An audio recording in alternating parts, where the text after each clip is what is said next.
Hello citizens, this is Councilor Gian-Carlo, Carra, Ward 9 TV. We're talking about the Guidebook for Great Communities for Everyone.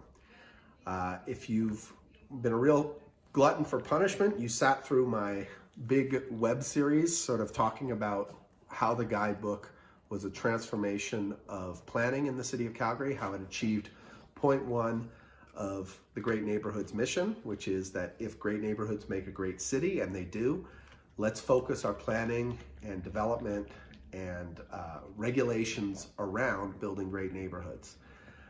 The other thing, of course, it does is it sets Calgary up to be a more financially secure city, a more economically vibrant city, a more socially inclusive city, and a more ecologically sustainable and resilient city.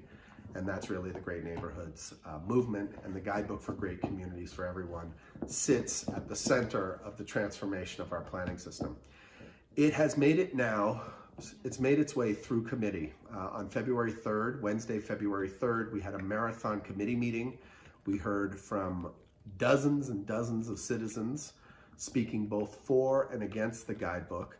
And committee, at the end of almost 12 hours of deliberations, passed it 7-1. It will be going to council on March 22nd, 2021 for passing into law. And there will be a public hearing at council as well, and I expect the nay side will be rising up to speak against it, as they did at committee.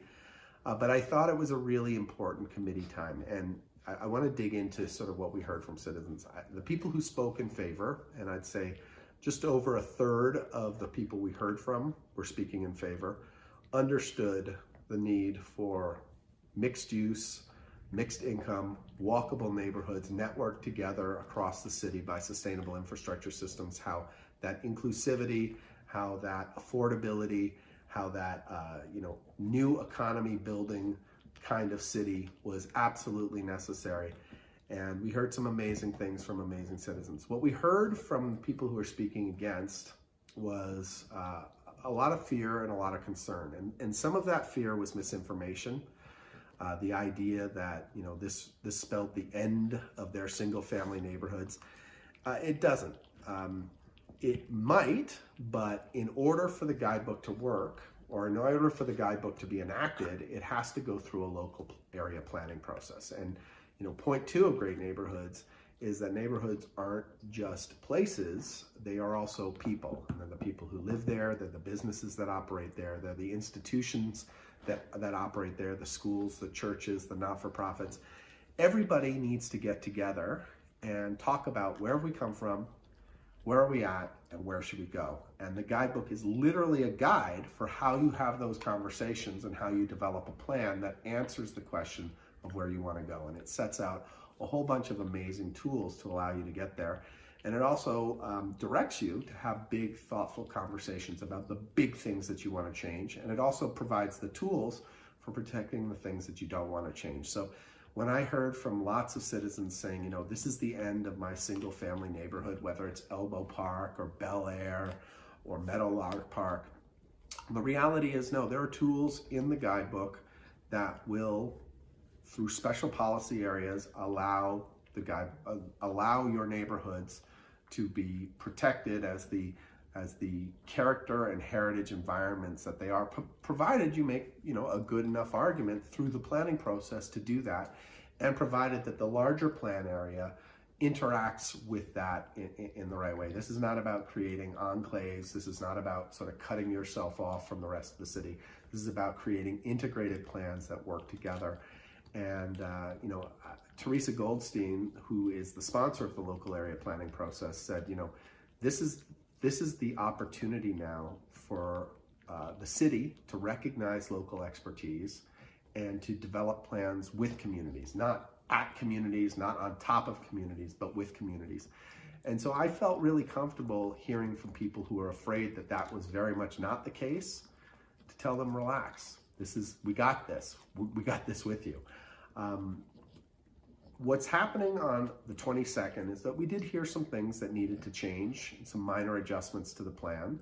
And I will be compiling a big mass of text amendments that make some things clearer, that put climate change more front and center, that adjust the wording on this and that policies. And I'll be working with administration over the next month and a bit to prepare those for the public hearing, and we will, after the public hearing, insert those in and make that happen.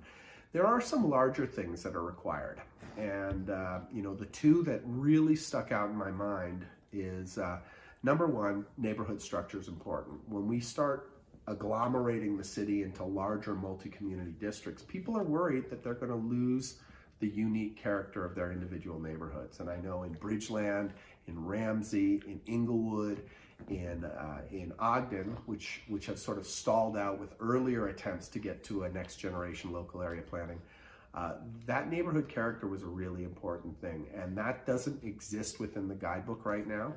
And the beautiful thing about the guidebook is that it's a living document, and as we roll up our sleeves and we talk with Bridgeland about bringing them into the North Hill plan, and as we tackle the historic East Calgary local area plan with Inglewood and Ramsey, and as we roll up our sleeves and get back to work with Milligan Ogden, we will be able to make neighborhood structure a part of that local area planning process, and we will be able to put it into the guidebook. So when those plans come forward to council for approval, the guidebook will come and we'll be able to make those bigger adjustments. The other big adjustment, of course, is that we have a total commitment to work with our citizens.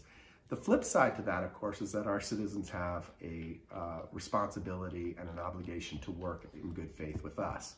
And so I think that something else that we're going to see is maybe more of a formalization of the relationship between the local area planning teams and the local experts of residents and businesses and institutions, and how we all agree to work together in a more structured framework. So those are bigger changes that'll come later, minor changes coming on March 22nd, but on the whole, super proud of all of the citizens who have given so much time over the years to make this happen.